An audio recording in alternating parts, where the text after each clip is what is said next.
Magpo-pony ride kayo.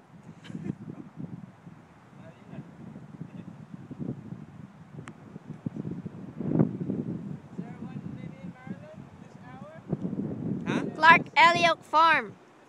Clark Elliott Farm. There's a pony, Clark Elliott Farm.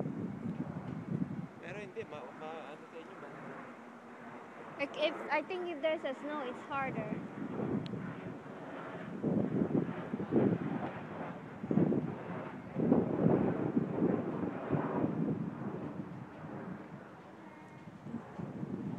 Patay tayo sa summer. We're always gonna do this.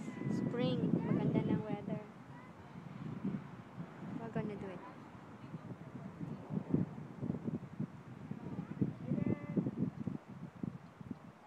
Aiden!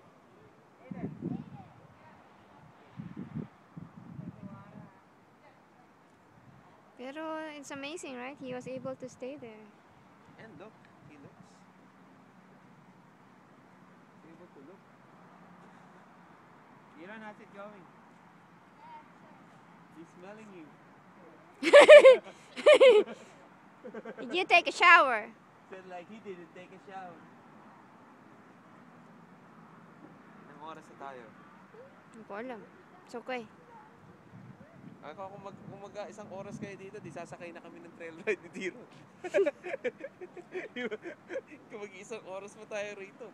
Susulitin pa natin to, meron 3 o'clock, 1 hour yun. Naka-H&M yung isa. Pantalon. How do you know? It's the one that like you have.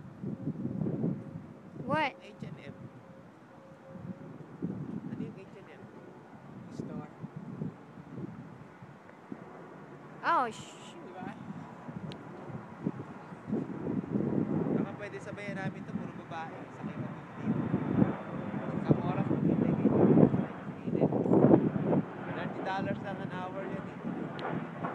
Di ba sabi nila 30 an hour? parang 30 ata, 30 minutes. Lakad lang ninyo na ilakad. Sakay na kami